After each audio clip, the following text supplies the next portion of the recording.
Hey there, folks. Welcome to the Crazy Libertarian. It is me, the one and only. You're probably sick of me by now, but you're still here. Bradley Foster, the Crazy Libertarian himself. We've got a good show for you today. We've got some awesome guests, two local young activists, Cale Dunwoody and Sierra Heidkamp. They're going to be coming in to talk about how the government just kind of drags the average person down. Just as a reminder, this is, of course, airing live on 88.1 FM. That is KPPP. That is Triple PLP. And that call-in number is 701-566-0917. Again, 701-566-0917. And this is the Crazy Libertarian. So today I really want to talk about something that I've kind of noticed about any discussion we have with government or policy, right? It's like people, whether they be rich, poor, whatever, they always talk about it in this assumption, like the government is somehow invested in your well-being. And even more so than invested in your well-being, they actually care like anything that the government can do will help them, right? Now, obviously, me, myself, I'm a little bit of a skeptic of the state use of force on things, which is why I made a show about it, particularly about my crazier opinions on it. But I just really kind of want to get into about how, for lack of a better term, and what I'd really like to call this episode, the government is really kind of the great trickster. You know what I mean? They're really going after people. Now let's start with something that's been very, very, how do we put it, present in the national conversation for the better part of 20 years, and that is this whole, whatever you want to call it, about climate change. We've had some people on the right deny that it's even happening. We've had people on the left say that it's out of control. But what do both of these groups kind of have in common? As it pertains to actions and problems around climate change, they want the government to step in and take very specific actions in order to help their specific groups of people, because it's either way, it's going to help them at the end of the day, right? Let's break it down. People on the right who, and listen, for the record, although I don't want to make this episode about climate change, I do believe it's happening. I just think that we can innovate our way out of it, and that, by the way, the only way that you actually stop climate change is by stopping industrializing countries from industrializing, therefore keeping very poor people poor for longer, which is, by the way, a horrible, horrible thing to do while you're on your pedestal in the West. However, people on the right, they always claim that not only is climate change maybe not happening, and that the regulations that the government puts on are onerous, which is accurate. But you've had people like Trump who go so far as to say that, you know what, not only is climate change not happening, but further than that, we need to bring back coal, or we need to bring back oil, or we need to do all this stuff. We need to bring back, we need to get rid of regulations on cars, we need to encourage this, that, or the other. While I'm all for getting rid of regulations, the only reason that these people are doing it has nothing to do with the national energy conversation or whatever. They're largely doing it because they think that the government stepping in this way will benefit them. You know, the reason that Trump got a lot of very blue coal miners in union areas, he did it in northeastern Minnesota, he did it in West Virginia, is because he's appealed to this baseness. On the left, you have people that dream of everything from gas taxes to carbon capture to whatever, all in an attempt to reduce our carbon footprint. And you know what, for the sake of the episode, I'll keep it to the impacts it has on us in the Red River community and in America at large.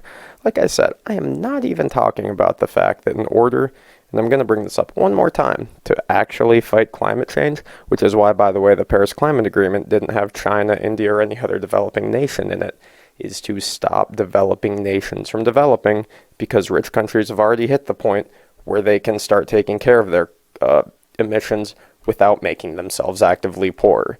But one of the things that liberals love, they love it in LA, they don't love it as much up here, thank the Lord, is this thing called the gas tax, right? We all know what that is. You go up to the pump and like 40 to 50 cents out of every gallon goes between the federal and the state government, and they always put on some like rhyme or reason for this, right? I was like, well, the gas tax is for the roads, the infrastructure. Yes, the infamous my roads argument, but is it really?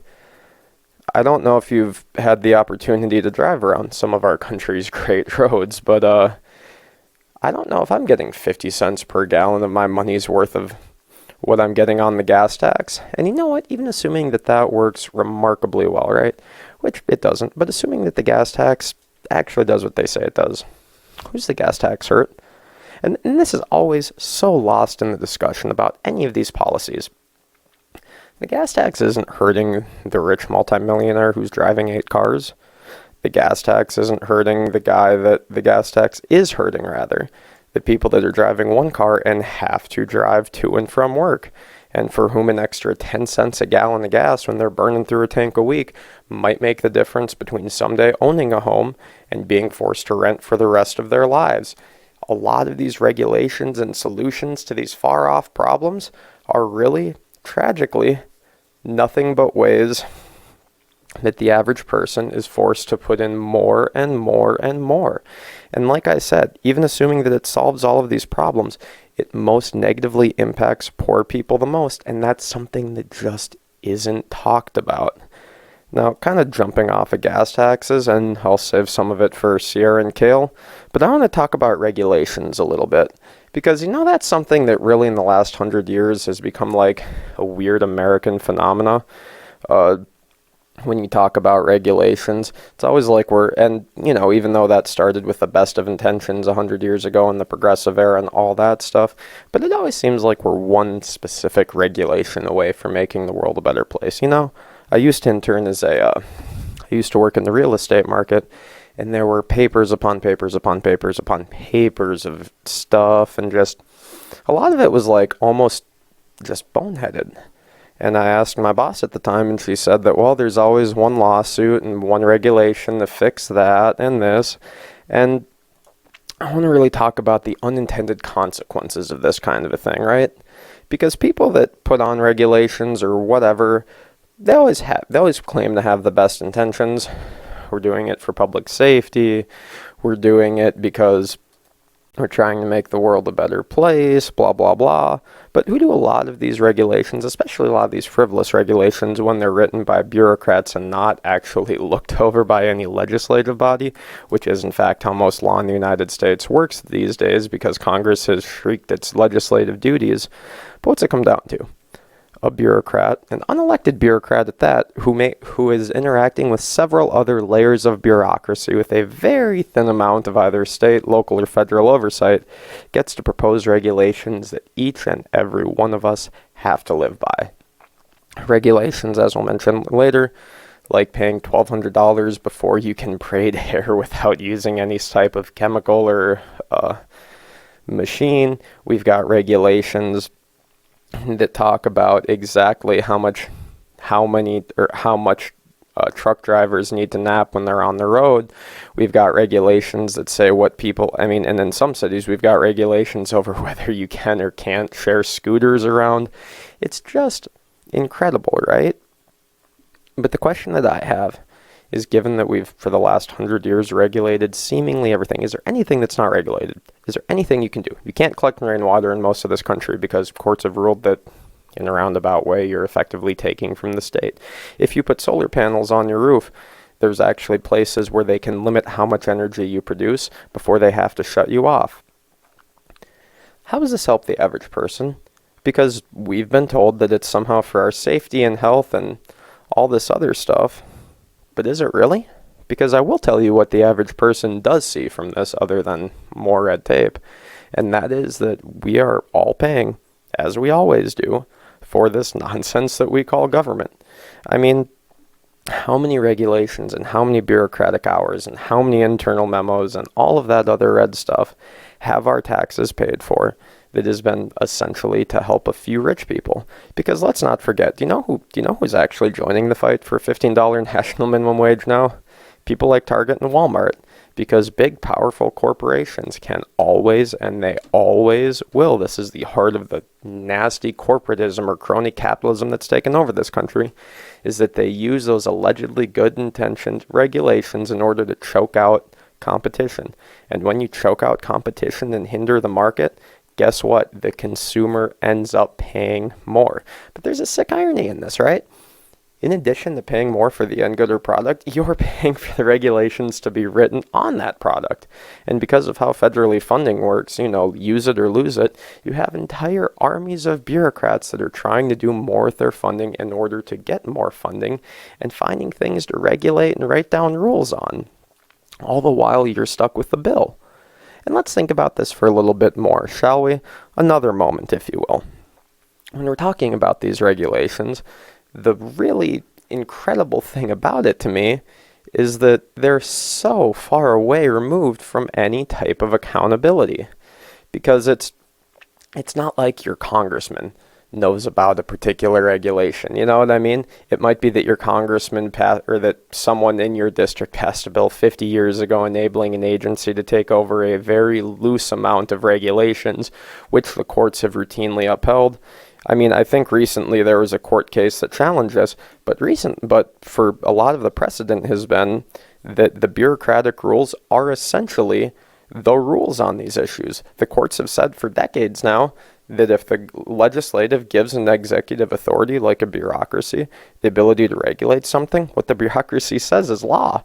And this is madness. This is massive government overreach. Because, like I said, these bureaucrats, and I get that a lot of them mean well, right? Let's take that into consideration. They really don't feel the impact the way that a lot of these people do. Because listen, if you're waiting on tables, or if you're cooking food, or if you're a school teacher working 40 hours a week trying to make ends meet, you're probably not looking at exactly how every little area in your life is impacted by this.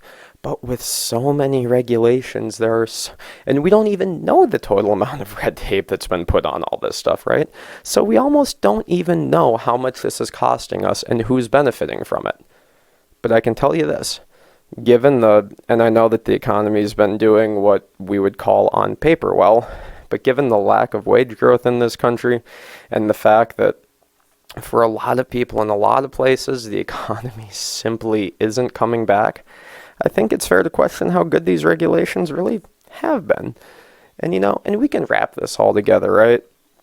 What's one of the places where government really, in order to, and I've been talking about regulations, but it's going to be beyond that, what do they really do with us? One of the big things that was a centerpiece of the progressive movement 100 years ago is this notion of free public education, right? Where every child is entitled to an education provided by the state because we allegedly want a better society. And listen, right, like even going into the studies about, that the Cato Institute and other awesome institutes have done that shows that school choice and private schools and charter schools and great things like educational savings accounts actually work. There's another level to this because, and like I said, whole nother discussion about the whole indoctrination thing and the fact that you have to send your kids, and the fact that in some places homeschooling is being outlawed and very specific groups like religious groups are being targeted for what is essentially state prosecution because of this. But even taking beyond that, you know what this country has the audacity to do while they claim they're protecting kids? While they claim they give a rat's ass about any of your kids? They have the audacity, after they've built a big school and are sucking money from me, you, and everyone to pay for the lights and the books and the teachers blowing up pensions, which we'll talk about in a little bit here. But no, when it comes to lunchtime, if a kid is, let's say, $50 late on their lunch payments, they have the audacity, often from the poorest kids, in order to socially ostracize them. And in many schools, they don't give them the hot lunch. They give them a peanut butter sandwich or something that denotes exactly that they're lower class, that they're poor.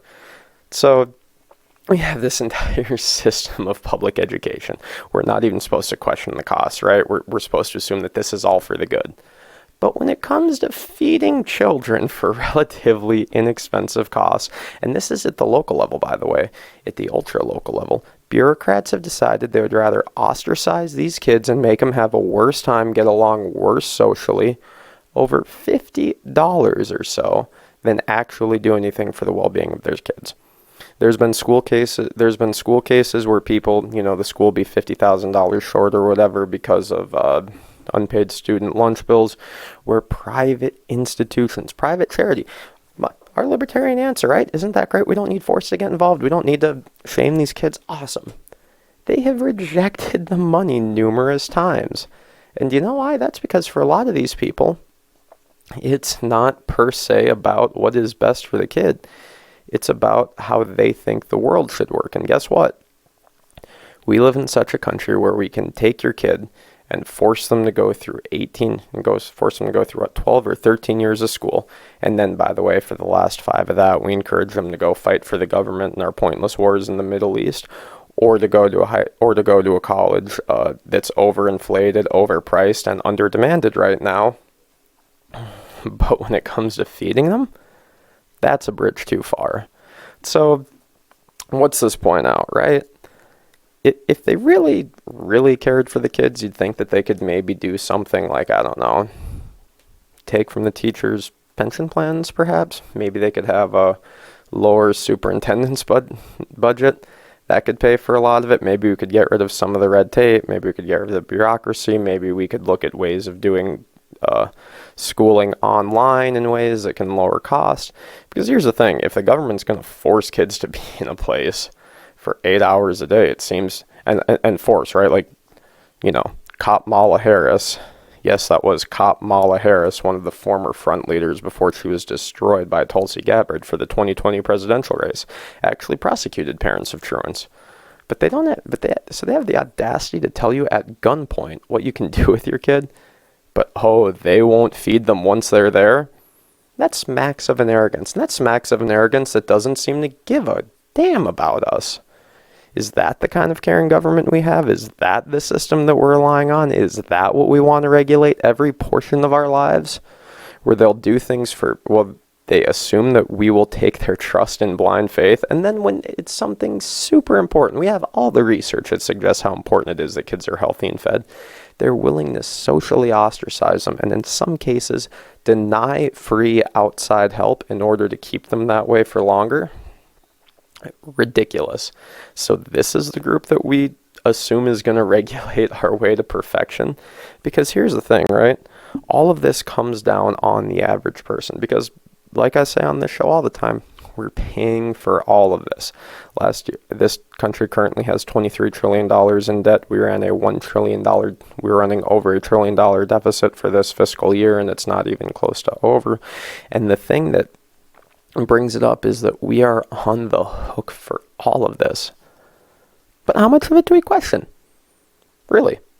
When kids aren't getting fed at school, when people are being locked up for no reason, when people that braid hair have to pay $1,200 and go to hours upon hours of training in order to do something that is low risk and part of a free market. I mean,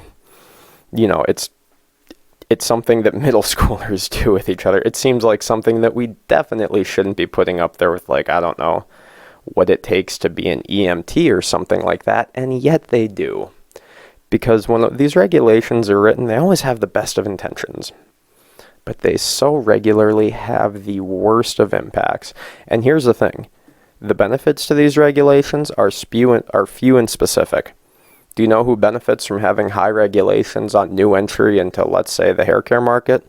Existing hair care establishments.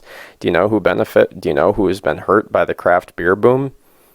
The big beer companies, and that's why for decades they had tons of regulations on alcohol manufacture, not because they were concerned about safety while they sold, a liquid that will literally kill you if you drink enough of it, but because they wanted to protect their money base. But here's the thing, unless people like you and me who are paying most of the cost, but it's a small and diffuse cost, right? Like the average cost to the average person, assuming that you're not in the hair industry, for example, and even assuming that there is like an acceptable level of regulation for this type of a thing. What is the cost to us? One hair treatment a month might be like 50 cents to $1 more expensive. It's something little and that we don't think about, and it slides under our radar. But we need to start questioning everything, because the little things that they do in fact impact you, and the little things that they do in their utopian dreams do in fact make average people poor. And that's not even average people. It makes the poor poorer. As we talked about earlier with environmental regulations, The people that are most hurt by that are the people that have the least ability to use clean energy. And so for all of these things, what you have is an entire group of people who are essentially thinking of how their one regulation can make the world a better place despite the untold regulations that we already have and the costs associated with us. Now, there's something else I want to talk about here, and that's like the absurdity of even using such a system. Like, I don't understand why we're even using this system of force that's been admittedly bought and over by billionaires, bought and over by the very rich and connected and powerful, bought and over. Some people claim it's big pharma, some people point to the military-industrial complex, whatever. But there's certainly a very select group of crony capitalists who are making a lot of money off of the way that the government does business right now, and it's certainly at the expense of all the rest of us. So why the hell do socialists on the left and populists on the right think that this is somehow going to help the average man, the average person? It's not, and it's a sick joke to imply that it will, because they don't care about you. Do you know who cares about you? Your family, your friends, at a local level, sure, your community. But thinking that we're going to outsource this into the hands of the government and make it a better world and get rid of all of the bad things based on all of this trust and all of this force is just ridiculous. And I know I've talked a lot about criminal justice reform already on the show. I know I will talk about it a lot more, but I want to talk about one very little thing. It's been estimated that the average American commits up to 3 felonies a day. 3 felonies a day. This isn't like the average American is like smuggling cocaine internationally, right? This isn't like the average American is getting away with capital murder. But there's a ton of little laws. And here's the thing, right? Like, even beyond the whole felonies thing, even little things like jaywalking, that all adds up, and that is all enforced at the end of the day via the butt of a gun. It's gotten to the point where most people don't even know some of the laws that they're breaking, right? I mean, let's just take one local and recent example of what can happen when we have so many laws that no one actually knows what the hell's happening. There was a situation, it must be going on about 8 months ago now, 8 to 10 months ago, I'd imagine, where the Fargo Police Department told all of the local businesses that were selling CBD that they considered it illegal and they needed to get it off their shelves. So they essentially said it was a controlled substance, but the Attorney General's office and a bunch of other state regulatory agencies, not to mention the fact that we passed a hemp bill which legalized hemp, which CBD is technically made from, it seemed to indicate that it was legal. So there was this big gray area, and for a period of time you had business owners not being sure what they could buy and sell. You had people that were self-medicating or were taking it for personal reasons, not knowing if they were going to get arrested and thrown in jail, like as if it was something illegal. Tons of confusion for potentially thousands of dollars of lost sales and economic activity and, reduced stress gain for residents in the Fargo-Moorhead community over one rule. So let's think about how many rules there are. We've been over this. There are, hundreds at the local, state, and federal levels of thousands of regulatory agencies that interact and to a certain extent compete with each other with everything from scope to funding that are not even considering each other other than that competition. So what you've got is a lot of mess that's spewing out a lot of red tape all of the time. And guess what? That red tape isn't sticking to a billionaire. Warren Buffett's never been hurt by any of this excessive regulation. Bill Gates has never woken up in the morning, read an article about how the gas tax is going up 20 cents and snapped his fingers and said shucks. But we, the average people, do. And so I'm just sick of it. I'm sick and tired of these people. You've got Trump on the right, going up there and saying that somehow he's going to use the government to, not to mention the fact that if we're being honest, he talks like a second grader. Like, I've literally heard elementary school kids explain how free trade works better than him. It's really sickening. But even ignoring all of that, you have just the fact that you have this guy promising to take the world back to a place that never really existed and to make it better for the average person. And on the left, you have these socialists and democratic socialists or progressives or whatever the hell you want to call them who say that we're going to solve the college issue. which government created. We're going to solve the private prison issue while not looking at the underlying fact that government force is what led to this mass incarceration problem. And it's all a bunch of malarkey. Here's the thing, folks. Whether they know it or not, they're lying to you. Donald Trump, when he goes out and tons of desperate people look to him for leadership, are being misled and lied to. And here's the thing. The situations that we are in right now are because people believed other politicians' bad lies. We need to open our eyes and wake up to the reality. Especially when you have this federal regulation and interference in our lives, it doesn't help the middle class. It doesn't help the lower class. It doesn't help average people. It only helps those that are already extremely connected. And yet, for some reason, people are clamoring for more of it, and politicians are lining up to give us more government. Here's the thing. We live in a country where a man can get choked to death on the street corner for selling loose cigarettes. And people want government to have more control over everything from healthcare to the price of gasoline, to how we transport, to how we take care of ourselves, to how we educate our children. This is madness. We need to start thinking critically, and we need to start addressing it. And you know what? In order to really wrap it all up with a bow, because this is something that we're going to see within the next 10 to 30 years, mark my words. And it's the perfect example of how good people have been misled by people with bad intentions into doing things that objectively don't make them better off. And that's the public pension crisis. Because here's the thing. No states have secured their pensions. Every single state in the country, numerous analyses back this up, actually and actively are underfunded. I believe one report said that the state that was funded the most was underfunded by like $1,500 per person on that pension system. And so of course, the public pension system being that when government workers retire, they have certain pensions that they've paid into that the government has promised, often using lofty market expectations, and is legally bound to pay back second after it pays back its bonds, by the way. That it will provide for a set period of time with the money brought in. But we've almost never, ever actually, in any of our states, hit the amount of economic growth in order to turn that money into what they say it would turn into. Illinois is by far the worst example of this. They're severely underfunded, and they're already seeing a mass exodus of people from that state, largely because of their pension crisis, and it's only going to get worse.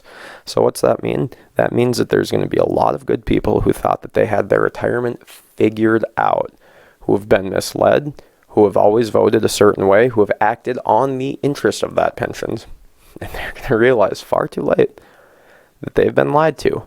And we're going to have another massive crisis. It's going to cripple the economy. It's going to result in a lot of old people realizing they have nothing left. And you know what people are going to do about it? They're going to cry for more government regulation, because clearly the government misleading workers about public pensions is a problem for that same government to step in and fix. And it's so insulting and so nauseating and honestly so blatantly confusing. Because this is just how the government operates. They are very good at pushing their costs under the rug and out of sight, but eventually it will catch up. So I want to emphasize one more time, and I'll encourage anyone looking at home, look up the statistics for how well our public pensions are funded. They're not. It's a disaster. It's a slow-moving train crash. And yet no one is doing anything, and we're still talking about those public pensions as if they're in tip-top shape. Once again, this simply doesn't make sense, and it borders on madness. And good, normal. And here's the thing. I realize that a lot of people that are listening to this on the air right now might not be overly political. I get it. I wasn't at one point. But as I believe it was either Plato or Aristotle said, the cost of being ignorant in politics is to be ruled by worse men than you. So if good people don't start getting involved in asking this serious and kind of hard questions, and unless we start to really analyze what this government force ought to be used for, we're going to continue to pay, and we are going to continue to have the government rob from us while it tells us that it's doing it for our benefit, and people will continue to follow along and we will continue to snowball out of control. So this is Bradley Foster. This has been the Crazy Libertarian, and this is me one more time telling you that in everything, but especially in the small little ways, they really don't care much about you. They just want your income. They just want your time. They just want their effort, and they just want their friends and buddies to get more money because of it. Once again, the Crazy Libertarian reminding each and every one of you, please think a little more critically, think for yourselves, and please, for the love of God, start asking the hard questions. Have a great rest of your week. All right, folks. Welcome back to the Crazy Libertarian. I am your host, Bradley Foster, the Crazy Libertarian himself. I have a couple of distinguished guests on with me. I have, going in chronological order here, Sierra Heitkamp. And Cale Dunwoody. now, why don't you introduce yourselves a little bit, you two? Maybe help the people understand why I brought them on their airwaves. Yeah, I guess I'll go first. So my name is Sierra Heitkamp. I'm a senior at NDSU right now, graduating in December. I have been involved in just North Dakota politics from a young age, get involved in any way that I can. I've met Bradley through school. We've done a lot together, from debates to just talking about different issues that we see in the different stances. And now hopefully we can do some more with just the different work and different things that we're doing together. So Yeah, my name is Cale Dunwoody. I'm a senior at NDSU, graduating in the spring. Criminal justice and political science degree. Just like Sierra, been kind of involved with North Dakota politics. Not quite as long as her, but got my feet wet early on in my college career and loved it. And like she said, working with Bradley on little things, debates and stuff like that to kind of keep everything a little interesting. He makes sure that the debates are always interesting. So throws those radical views in there that we like. So Yeah. That is why the people listen, so I've been told. Maybe they'll listen. But anyhow, one of the things that we were talking about earlier, all three of us being young people in college, going through that whole struggle, and obviously on this kind of a show, I'm the kind of guy where I don't say that everything's the government's fault per se, but they sure are around at the same time that a lot of this stuff happens, is what I do like to point out. One of the things that we're talking about is sort of the little ways that the government sort of sticks it to you. You know, the ideas that come from some politician and then get through the bureaucratic process and then end up taking hours of your time, especially when you're someone like us, young, maybe lower income, you're trying to support a family, you're trying to support yourself. A couple of hours and $40 to $100 can be a very, very big deal because they're not making any more hours in a week. And Sierra, you actually had a interesting little story before you stopped by today that little birdie told me you might like to elaborate on. yeah, for sure. So everybody knows about the North Dakota Real ID and how we're supposed to be getting that before October of 2020. yeah. For air travel, so we don't need to use your passport. Well, I went on today to try to schedule an appointment in Fargo. Turns out I can't get an appointment until January. So then I went and scheduled an appointment with Grand Forks and called in just to make sure I had everything in order so that I could go up and drive to Grand Forks to make sure I get everything taken care of. Turns out I need 2 forms of like a lease agreement, a utility bill, basically proof that I bought the house that I want to put on my address, as well as my social security card and a valid passport, just to get the license. And the issue I'm running into is, I guess, being a college student and maybe moving every year in Fargo, I want to change the address back to my farm. Well, I don't own my farm. My mom does. And I'm running into an issue with that. They want my mom to fill out a form just to basically say, this is my daughter, and she can say that this is her address, which is absolutely insane. Wow, so all of that just to update your driver's license? Which is a required thing to do, too, so it's just insane. Another great example where the government oversteps their boundaries, I think, and makes it harder for people than it needs to be. Mm-hmm. And It's kind of funny because we always, as I've talked about with other guests on this show, it always kind of comes back to whenever something bad happens, like this Real ID is part of our long and slow and terrible reaction to the events on 9/11. We vowed never again, despite the fact that we're doing the things that led to that situation in the Middle East in the first place all over again. But this is like kind of part of that corrective posture, right? So one of the other things I want to talk with you about is, and I know it's not quite as relevant to us living in God bless North Dakota. One of the things I want to talk to you guys about, I think it was is it California they're proposing some new crazy big gas tax law? Something like that? Yeah, I think something, I'm not totally familiar, but yeah, I'm sure it doesn't, I mean, California, what can you expect, I guess? My favorite thing is, I feel like all these different states are just going through tax or getting a gas tax on, and when has that ever worked? When has that ever been beneficial, and when have the people ever been for that? And it's like, I've said on the show a lot, I come from a very working class background. It's always funny when you watch the like debates for this on TV when they take the time to actually announce that they're going to do this kind of unpopular nonsense.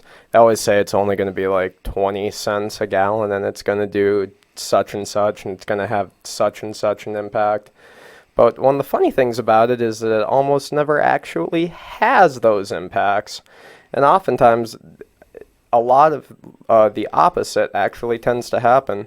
Another great example, I'm sure that you two both remember in 2016 when they were proposing that tobacco tax increase for North Dakota. Yeah. That was a huge increase too, wasn't it? I mean, It was 200%. Yeah. Well, that's what they're like, oh, it's only 200%. I mean, think of everything that you're going to do with all that money.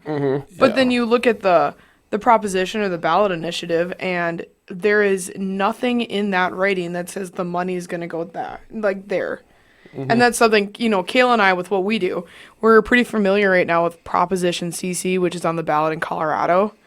And that's getting rid of the taxpayer bill of rights, getting rid of the government overreaching on taking taxes and giving refunds to the citizens. So they're basically trying to waive those rights and giving the money to education. And that's the opposition is saying, well, the money's going to education, the money's going to the future. But if you read the ballot initiative, there's nothing in there that says it has to go to education. Yeah, it's a terrible initiative, but it's once again it's just another just like what happens here and other states is that the government thinks that they can take more money and do good. Well, I think that I think taxes themselves are a bad initiative, and they should the people should keep their money, and they work hard for it, and especially college students, that's the biggest thing for a college student. It's kind of a slap in the face to get your paycheck, and it's like, oh, I got a pretty decent paycheck. Well, there goes $300 because it's going to the government. Well, guess what? I could have used that $300 for groceries. I could have used that $300 for something else. Where these other subsidies that the government gives out, I don't use them. So. And then you kind of mentioned one of my favorite little talking points. I talk about it all the time because it needs to be exposed. And it's this notion that we're going to give free college or college subsidies, and somehow it's going to help, it's going to help the poor, and we're going to have a more just society, and we're going to forgive all this debt. The people that have this kind of student loan debt oftentimes are those who had the opportunities to go to college, i.e. the middle class to the upper class, those with higher incomes, those with better, et cetera, et cetera. And it's one of those deals where they're talking and they proposition it in such a way that they say that it's, when you watch like Elizabeth Warren or Bernie Sanders, they always pretend that it's like the single moms who are at 19 who are really struggling who are going to benefit. But when you break the plan apart, that's not who benefits with student loan forgiveness. That's not who benefits with free college, because those people that they're talking about often, like, the selection bias is so huge, right? You get a certain amount of people in these situations with this debt to be forgiven. And so I think that kind of strings an example of like how frequently and how often the American people are just kind of lied to. I don't know about you guys, but it always seems like it's never like you're right or left. It's like you're left or you're a jerk. You know what I mean? Yeah, For sure. I've been thinking called the Democratic Party should be called the party of hypocrisy, because that's what they do. They say one thing and then they do another, and then they think that, if you have some right leaning views or conservative views, that you're just a jerk and stuff like that. Well, that's not. I mean, what I was raised is you work for what you get, and you get. I mean, no handouts. Mm-hmm. And so basically, if you're not for handouts, then if you're not behind Elizabeth Warren or Bernie Sanders, then you're a jerk. Mm-hmm. I mean, you're completely right on that, I thought. And it's such a big disconnect, right? Because it seems to me like a lot of the issues, and both parties do this, right? I really don't think that a lot of what either of them say really translate well to the things that we're talking about and worrying about in the Fargo-Moorhead community. Mm-hmm. Because in the Fargo-Moorhead community, we're worried about, making sure that our farmers get the help that they need. We're worried about making sure that we set our state up long-term for success with both ag and the fuel industries, not to mention the economy in Fargo. Trump is right in that he's focusing a lot on the economy, but he's doing it in a lot of ways that also end up hurting people like us. And so I think it's really important when we have these discussions, and, obviously brought them on. We agree on some stuff. We're not always quite so buddy-buddy on everything, as they can attest to. The fact of the matter is we need to have more of these conversations about what's actually important to people. Because at the end of the day, I really don't think that some intricate tax plan that's going to be abused and ruined by bureaucrats anyway, but even assuming that the whatever scheme Elizabeth Warren or Bernie Sanders has up in their minds does work how they say it will, those aren't the things that those that are really on the edges, that are really impacted by these policies, are wanting. What people want is to be able to get to work easier, to be able to have lower entry barriers into the job market, things like that. And I know that that's something that you both have quite a bit of experience on. So I was wondering if I couldn't turn it to you, Sierra or Kale, and kind of talk about some of those insidious evil, as libertarians hate them, licensing laws, and some of kind of the red tape. Yeah. Well, I think, in almost every occupation, there's going to be some barriers to entry, stuff like that, unless you're just kind of a grunt, stuff like that. But I think that any regulations that, that the government puts on to companies and stuff like that is just burdening them and stuff like that. I think the best regulator of companies is competition. Somebody, the society is going to go towards what's best for society, and I think that the government tries to overstep that. And Sierra, do you have some kind of better examples of where maybe the government in North Dakota has overstepped some of those boundaries? I guess I can't think of any off the top of my head. But yeah, so I think that one of the biggest things too is what government tries to do constantly is creating this regulation and these barriers to entry to make it a fair playing field. Well, that's not how our economy should be set up. We should be in free enterprise. We should be where the best come out on top, the people who are providing the best service, the best products, the best warranties, whatever it be. I don't know what necessarily industry we're talking about, but one big example would be hair braiding, which was something big in the last session. They have different shops in Fargo where they do hair braiding for people with like ethnic hair, where you have to be getting, I don't necessarily understand the whole process, but anyways, so they were having people basically pay for a $1,200 licensing fee, where they had to take a test and basically put it up in their shop saying that they're a licensed hair braiding professional. Well, if you're only making enough money for rent, or if you're only making enough money for rent on your business and yourself and groceries, and now you have to look at paying a $1,200 yearly fee just to do that, that's absolutely insane. That's a huge barrier on people. Mm-hmm. And notice that always hurts the people that can least afford to pay it. Exactly. Yep. I know there's a great example out of Louisiana. There was this big court case down there about occupational licensing. And I know that we have some pretty, like we said, hair braiding was at one point something that we thought you needed to pay a down payment on the car on to be able to do in this state. We didn't trust people enough to do this. But another great example out of Louisiana is they had a court case where they sued because they had a state board of, it it was flower, and it was like a flower inspection board. So if you wanted to sell like flower bouquets for like weddings and stuff, you had to get a license. And so they went through, and there was this big court case, and the court ended up saying, despite the fact that the boards were pretty much a crapshoot for who they would approve and wouldn't approve, that due to, I think it was like the damages of infected soil and the risks of thorns poking customers, that it was provided. And I don't know about you guys, but I've never once walked into a flower shop or once stopped to pick flowers on the side of the road and went, aw, snap. I need somebody to make sure that there's no thorns on this wildflower.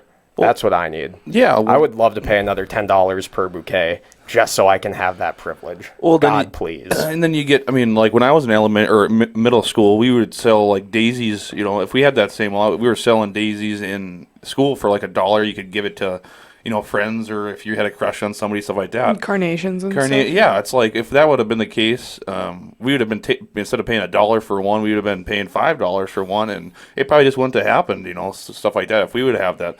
But I mean, even if you look at Louisiana, I mean, I think they're one of the highest. They get some of the highest federal subsidies out of all 50 states, which is crazy. And North Dakota is one of the lowest, or if the lowest, getting federal funding. Mm-hmm. So I think that if we're going to look at regulations and stuff like that, look at the states that have the smallest amount of money per capita coming from the federal government and stuff like that, and see what they're doing right. And stop looking at looking at these Louisiana places and stuff like that and saying, hey, that's a good place. Well, just because they got millions and millions of people doesn't mean it's a good place. I think we got a great place right here in North Dakota. Yeah. Well, one issue too, and I don't know how much you know about this, Bradley, but the cottage home. Mm-hmm. The cottage food law? Yeah. Cottage food, yeah. Yeah. Sorry about that. I couldn't think of it, but yeah, I mean, what do you think about that with everything that kind of got going on there with whether or not they can sell and if they need inspections or... Well, first off, I think the thing that's craziest about this debate is that, like, this has been a sessions-long debate now. This has been, like, since, 2014? 2016, somewhere? Yeah, it's something been like that, yeah. funneling through the whole time. Like, about as long as we've been in university. Yeah, pretty much. And it's all about, essentially whether or not someone out of a small operation out of their home has the right to sell to the general public. I can tell you that as a personal consumer, I make it a point when I visit my grandmother-in-law in rural McIntosh, Minnesota. Your boy stops and gets some of those delicious, non-government regulated Amish pies. Those are the best ones. I think what this really speaks about in this whole issue, I mean, someday maybe we'll have to have a legislator on here who is around that to talk more in depth about it, but the amount of fighting that the Department of Health and that the bureaucracy have done in order to, I don't really know what demon they're fighting in their own heads, but the amount that they're fighting to tell North Dakotans what they can and can't eat is just ludicrous, ridiculous. And then they've dragged it out in ways that don't even adhere to the legislative process. We've had cases of workers not following the law, all this stuff. And I think, once again, the thing that speaks it to me is with how insidious this whole we know what's right for you attitude is. Mm-hmm. Because it's not like this was a hotly contested thing in one session and then we smoothed it over next time. Like, this is still an area of debate. It'll probably be an area of at least some contention in 2020. It'll probably... we might be talking about this in 2029 at this point. I wouldn't even be that surprised. So, yeah, I mean, and the biggest thing is, I don't, like you said, they want to control what you eat and stuff like that, and I don't think that they really don't care what you're eating. They just want that tax money. Mm-hmm. Exactly. That's what they want. They want they want to collect the taxes, and it's basically tax free.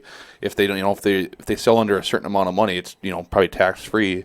But I mean, if somebody wants to sell pies or sell Coogans or something like that, I mean, we shouldn't be, having the cops come knock down their door and, it's stealing all their pies and stuff like that. Just let them do it. It's, if they're worried about people's health, if somebody gets sick eating there, guess what? People are going to stop eating. That's competition. And that's the biggest thing is we got to let competition start doing its thing a little bit more and stop letting the government do its thing. Because once they get their hands in there, the bureaucracy draws it out, and we're in those cottage food vendors and stuff like that. They're in limbo. They don't know if they still have a business. By the time the legislature kind of makes up their mind, I think it's time that the legislature kind of takes a hands-off, a laissez-faire approach, and says, let competition take some of the burden off government. So. Yep. The only people that can help North Dakotans are North Dakotans, and it's Couldn't North agree Dakotans more. acting in free enterprise. Because not to toot our own Midwestern work ethic, but it's, North Dakota has been doing very well for, not like we don't have things to improve on, for quite a while. I think it's really important, especially as, politics continues to get nationalized, that we sort of, we remember almost the non-political things that kind of bring us together, Yeah. Well, and the last thing I'll say about the whole cottage food thing is, I think Kayla kind of touched about it, where they're worried. Their biggest argument is they're worried about our health and what we are consuming and everything else. Well, if you look at the FDA and the different things that they approve, if you go to McDonald's or if you go anywhere, which is all approved food that we can eat, think about all of the stuff that we're putting on our body. Like, I think that it would be so much better to argue just we're eating homegrown food, basically. Yeah, I mean, what's the difference between organic and all this? I mean, if organic foods and stuff like that can get approved, why can't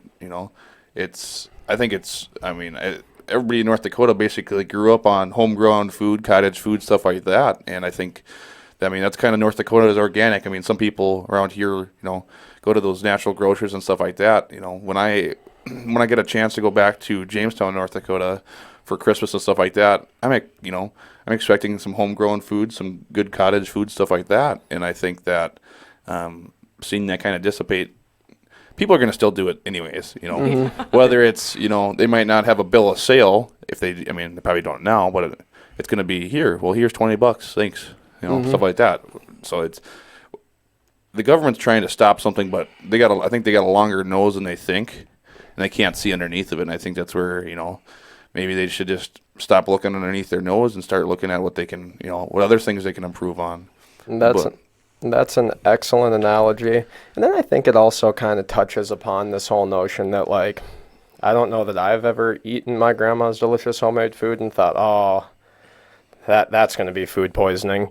You know what I mean? It's like people already eat cottage food. I mean, certainly on the holidays, like you said, especially in some of our rural communities out there where the nearest bakery is 30, 40 miles away, your people are already eating this way. And you know what? It's not like North Dakota has an insanely high rate of, like, salmonella or food poisoning or anything like that. I've poked around a little bit at the research. It's already happening. Can't we just legalize freedom already? Yeah. And I think Couldn't agree more, yeah. I think we're more susceptible from, a high school student at McDonald's flipping burgers, than my grandma who's been cooking for, 40, 50 years compared to a high school kid that he's just doing it for money. Where being susceptible to salmonella, stuff like that, I think you're less susceptible by cottage foods because usually it's people that have been cooking forever, making these cottage foods or have recipes handed down and stuff like that. And I'd much rather trust somebody like that than I would, going to McDonald's or Burger King, something like that frozen. I couldn't even do it. They have the war stories about their childhood and what kind of cooking conditions they had to grow up in. Yeah. My grandpa served in Korea, and he was a cook on a boat. And so, like, growing up, I always just heard the horror stories of so many hundred men, and they only had so much food. So, yeah, I don't know. Things are always getting better, and it is very rarely the government doing it. So, as kind of a little bit of a recap here, what have we learned today? If it moves, the government's going to want to tax it. If it moves after they tax it, they're going to want to regulate it. And whenever it stops moving, they're finally going to start subsidizing it. This has been the Crazy Libertarian with my two distinguished guests. Sierra Haycamp. Kale Dunwoody. Thank you once again. Let's keep the government out of our bedrooms, out of our wallets, and the hell out of our kitchens. Hey folks, this has been Bradley Foster with the Crazy Libertarian. Thank you so much for watching on our stream. Just reminding all of you early birds to please check us out on 88.1 FM every Wednesday morning at 8 a.m. sharp. You'll hear me on there, and you'll even get a little musical selection that we can't put on Facebook that is and I may be biased here, but pretty damn entertaining. Maybe I can get the government to subsidize that part so I can put it on Facebook for you fine folks. That'll work out for me. This has been the Crazy Libertarian. Please check in next Tuesday. Have a great one.